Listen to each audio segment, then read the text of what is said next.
আজাদুল আল্লাম মুফতি আনায়েতুল্লাহ আব্বাসী পীর সাহেব জনপুর।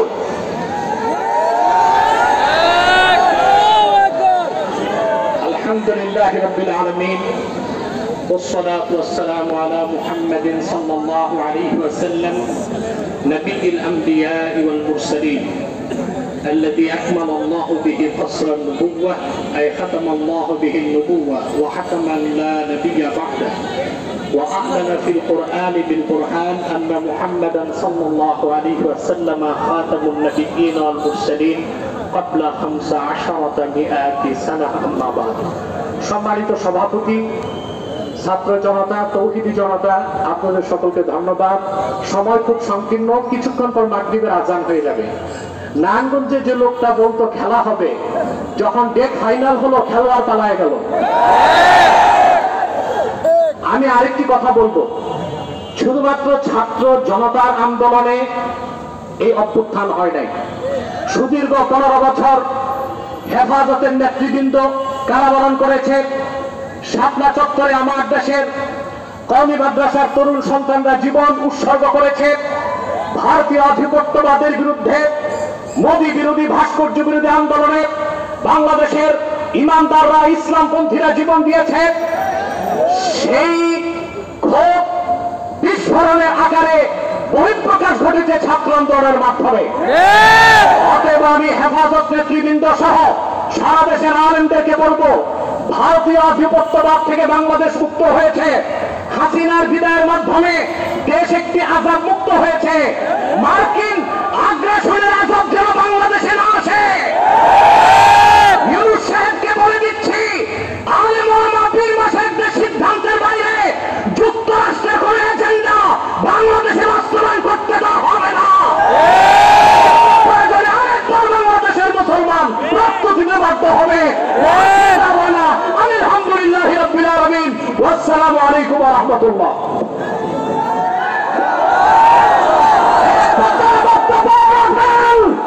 আজকের এই শান্তি সমাবেশের প্রধান অতিথি এদেশের রাষ্ট্রপতি তৌহিদি জনতার হৃদয় স্পন্দন আল্লামা মাওলানা।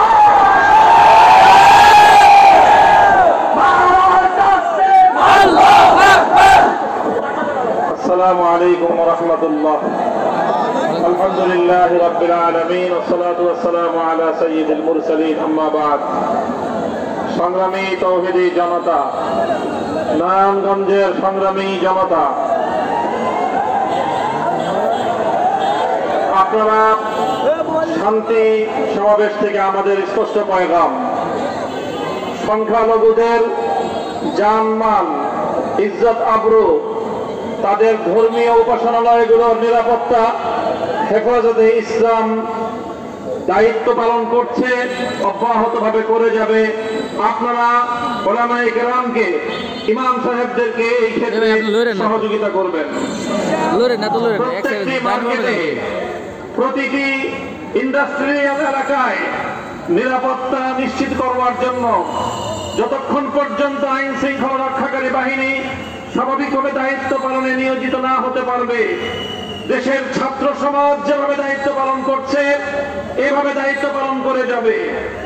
উলামায়ে কেরাম, আলেম সমাজ, ইমাম সাহেবান, আপনাদের নেতৃত্বে আপনারা তাদেরকে সহযোগিতা করে যাবেন।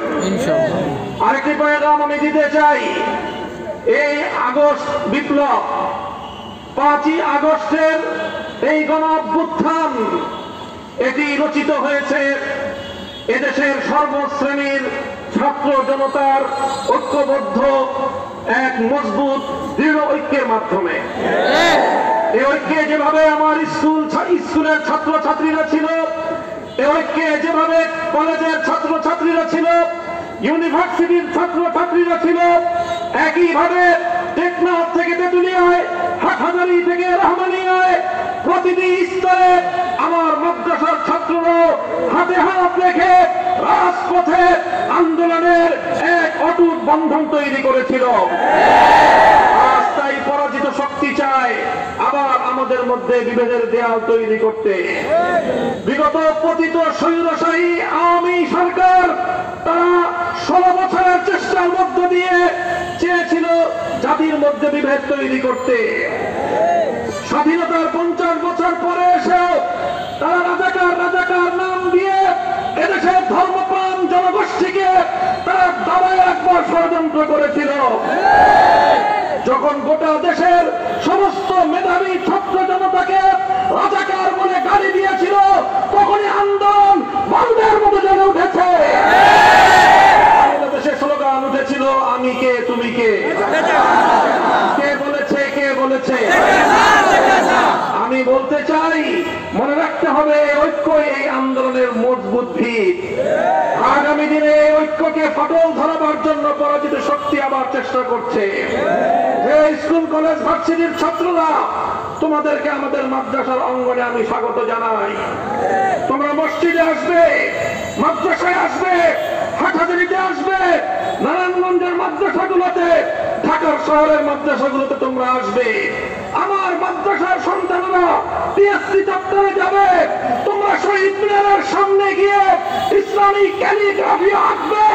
বাংলাদেশের বাংলা ভাষার বাংলা ভাষার মর্যাদা রক্ষা করবার জন্য যেভাবে আন্তর্জাতিক মাতৃভাষা দিবস হিসেবে 21শে আগস্ট স্বীকৃত হয়েছে, সেই ভাষার মর্যাদা আমাদেরকে রক্ষা করতে হবে।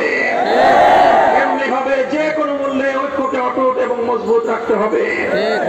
ইনশাআল্লাহ ছাত্র জনতার এই যে রাষ্ট্র সংস্কারের যে আন্দোলন, এই আন্দোলনে আমরা সর্বাত্মক সহযোগিতা করব।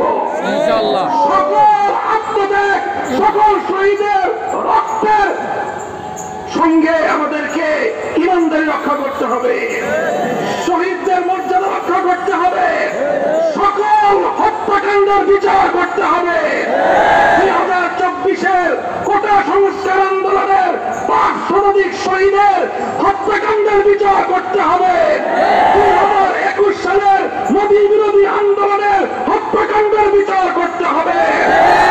2013 সালের 5ই মের 17/78-এর হত্যাকাণ্ডের বিচার ইনশাআল্লাহ। এভাবেই বর্তমান এই অন্তর্বর্তীকালীন সরকারকে আমরা সাহায্য করব, সহযোগিতা করব। তারা আমাদের প্রাণের দাবিগুলো পূরণ করবেন, সেই প্রত্যাশা ব্যক্ত করছি।